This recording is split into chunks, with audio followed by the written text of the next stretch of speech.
For most of our lives, we've been told that a high IQ is the golden ticket, right? The key to success. But what if that's not the whole story? Okay, let's dive into the one factor that research now shows is actually way more critical for getting ahead. So let's really chew on that question for a second. We just assume that raw intelligence, being book smart, is the be all and end all. But what if there's a huge missing piece to the puzzle? What if success has less to do with what you know and everything to do with how you handle yourself and your relationships with others? Okay, get a load of this. This number comes from research by Talent Smart IQ, and it's a real head scratcher. 70% of the time, people with average IQs are actually outperforming those with the highest IQs. This discovery completely flips the script on our old assumptions and tells us that something else is going on here. And here's the other side of that coin. The research found this massive, undeniable connection between what we call emotional intelligence, or EQ, and high achievement. A staggering 90% of top performers have high emotional intelligence. I mean, with a number like that, the link is it's impossible to ignore. And look, it isn't just a bunch of researchers saying this. Legendary leaders like Jack Welch from GE saw this play out in the real world for years. He said that EQ is not only rarer than book smarts, but it's actually more important when it comes to making a great leader. It's something you can't ignore. So what is this something we keep talking about, this emotional intelligence? Let's pull back the curtain and really break down this intangible quality that seems to set the true star performers apart from everyone else. So, when you boil it all down, emotional intelligence is your ability to see and understand emotions, both in yourself and in other people. And crucially, it's about using that awareness to manage your own behavior and your relationships so that you get positive results. The best way to think about EQ is to break it into two big buckets. The first is personal competence.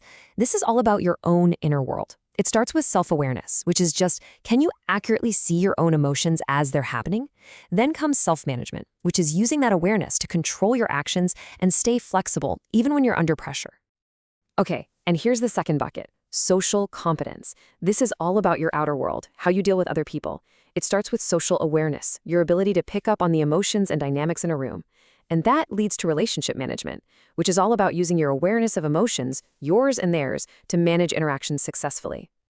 Okay, so we've got a handle on what EQ is, but sometimes it's easier to understand something by looking at its opposite.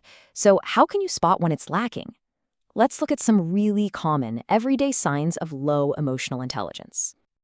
Here's a huge one. Someone with low EQ tends to jump to conclusions, forming an opinion almost instantly. And then they dig their heels in and defend that initial opinion to the death. And the reason they do this is a tricky little thing called confirmation bias. It's like putting on blinders. Once they have their initial idea, they only look for evidence that proves them right, and they completely tune out anything that might prove them wrong. This is super dangerous, especially in a leader, because their half-baked idea can end up becoming the whole team's strategy. So let's just pause for a second and think about this for ourselves. How often do you really let your initial thoughts and feelings sit for a while before you speak or act? People with high EQ know that first reactions are almost always emotional, and they give themselves time to let logic catch up. All right, here's another big sign of low EQ. It's when you don't really understand why you react the way you do. You just know that certain people or situations set you off, but you don't really know what your buttons are or why they're there. Look, everybody has triggers. We all have things that push our buttons and make us act impulsively. The difference is, people with high EQ actually study their triggers. They get to know themselves, they learn what sets them off, and they use that knowledge to handle those situations proactively, instead of just being a victim of their own reactions. So, what about you? Have you ever taken the time to really map out your own emotional landscape? To figure out what pushes your buttons? Because knowing your triggers is absolutely the first step to getting some control over them and making smarter choices when things get heated. Now, let's level up this conversation. We've talked about what low EQ looks like, but what's a key ingredient of really high EQ? Well, it's something that might surprise you. It's vulnerability. Yeah, this thing we used to call a soft skill has become an absolute superpower in modern leadership. The whole leadership playbook has been rewritten. The old model was the invincible hero leader who had all the answers and never showed weakness. But today, people see right through that. They're looking for authenticity. They want leaders who are real, who share their human side, and who aren't afraid to be vulnerable. And you might be asking, okay, but why is this so powerful? Well, it's simple, really. Study after study shows that the number one reason teams fall apart is a lack of trust. And it turns out vulnerability is the fastest, most effective way to build it. When a leader is brave enough to be open, it creates a space where everyone else feels safe enough to be open too. Just think about this incredible quote from Steve Jobs. Here's this titan of industry, but in this moment, he's sharing his deepest, most human vulnerability, his own mortality. Did it make him look weak? No way. It made him relatable. It made him inspiring. It made him profoundly human. That is the power of vulnerability. Okay, get ready for this because this piece of data is, well, it's pretty surprising. You'd assume that as people climb the corporate ladder, their EQ would go up and up. But the research actually shows the opposite is true.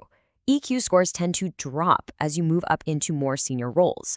It seems that too often we promote people for their technical skills, not for their emotional intelligence. So after hearing all of this, you might be wondering, well, where do I stand? Am I stuck with the EQ I have? Let's end on what is, without a doubt, the single most important and most hopeful fact about emotional intelligence. And here it is. Here's the best part of this whole story. Unlike your IQ, which stays pretty much the same throughout your life, your emotional intelligence is incredibly flexible. It is not set in stone. Every time you practice a new emotionally intelligent behavior, like pausing before you react, you are literally forging new pathways in your brain. You can actually train yourself to have a higher EQ. And that brings us right here to our final thought. Now you have the insights. You can start to recognize the patterns in yourself and in others. But, just knowing is only step one. The real question, the one that matters, is what are you going to do to change them?